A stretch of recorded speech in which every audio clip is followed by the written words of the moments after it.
ಶ್ರೀರಾಮಚಂದ್ರನ ಪಟ್ಟಾಭಿಷೇಕವನ್ನು ನಮ್ಮನ್ನು ಅತಿ ಜಾಗ್ರತೆಯಾಗಿ ಬರಬೇಕೆಂದು ದೂತರನ್ನು ಕಳಿಸಿದರಂತೆ. ಹೌದು ಅಗ್ರಜ. ಆದರೆ ನನ್ನ ಮನಸ್ಸಿನಲ್ಲಿ ಆಗುತ್ತಿರುವ ವೇದನೆಯನ್ನು ನಿನಗೆ ಏನು ತಿಳಿಸಲಿ ಸಹೋದರ, ಏನು ತಿಳಿಸಲಿ? ಅದೇನಂತ ವೇದನೆ ನನ್ನೊಡನೆ ತಿಳಿಸಬಾರದೆ ಅಗ್ರಜ.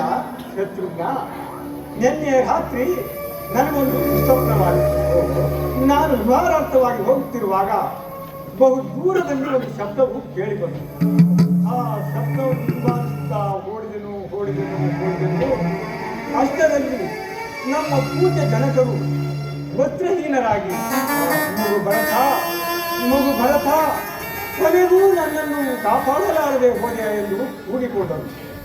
ಆಗ ನಾನು ನಮ್ಮ ತಂದೆಯವರನ್ನು ಕಾಪಾಡಬೇಕೆಂದು ಓಡಿದೆನು. ಅಷ್ಟರಲ್ಲಿ ಪೂಜ್ಯ ಜನಕರು ಬಿಡಿಯಿಂದ ಬಿಡಿಸಿಕೊಳ್ಳಲಾಗದೆ ಕಣ್ಮರೆಯಾದರು.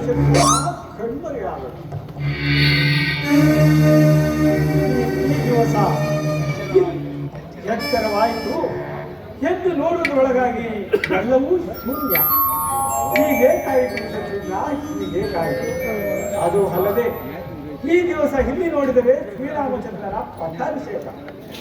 ನಗರವು ತೊಳಿರು ತೋರಣಗಳಿಂದ ಅಲಂಕೃತವಾಗಿಲ್ಲ. ಸುವಾಸಿನರಾಗಲಿ ಸುಮಂಗಲಿಯರಾಗಲಿ ಯಾರೊಬ್ಬರೂ ಕಾಣುತ್ತಿಲ್ಲ.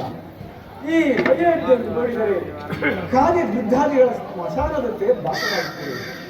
ಇದಕ್ಕೆ ಕಾರಣವೇನು ಕಾರಣವೇನು? ಅಗ್ರಜ, ಚಿಂತಿಸಬೇಡ. ಆತ್ಮಸ್ಥೈರ್ಯಕ್ಕೆ ಬಲವಾದ ದುರ್ಬಲವನ್ನು ತಂದುಕೊಂಡು ಚಿಂತಿಸುತ್ತಿರುವೆ. ನೀನು ಹೇಳಿದಂತೆ ಯಾವ ಅಮಂಗಳಕ್ಕಾಗಲಿ ಭಯಕ್ಕಾಗಲಿ ಕಾರಣವಿಲ್ಲ. ಶ್ರೀರಾಮಚಂದ್ರನ ಪಟ್ಟಾಭಿಷೇಕವೆಂದರೆ ಸಾಮಾನ್ಯವೇ? ದೇವಾನುದೇವತೆಗಳು ಹರಸುವ ಶುಭ ದಿನ. ಅದು ಅಲ್ಲದೆ ಅರಮನೆಯಲ್ಲಿ ನಡೆಯುವ ಶುಭ ಕಾರ್ಯಗಳು ನಮಗೆ ಯೋಗ್ಯವಾಗುತ್ತಿಲ್ಲ.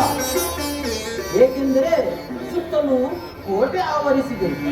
ಅಗ್ರಜ, ನಾವು ಈಗಲೇ ಪುರಪ್ರವೇಶ ಮಾಡಿ ಸತ್ಯ ತಾನಾಗಿಯೇ ತಿಳಿಯುವುದು. ನಡೆ ಅಗ್ರಜ, ಈಗಲೇ ಹೋಗೋಣ. ಮಾಡುವುದು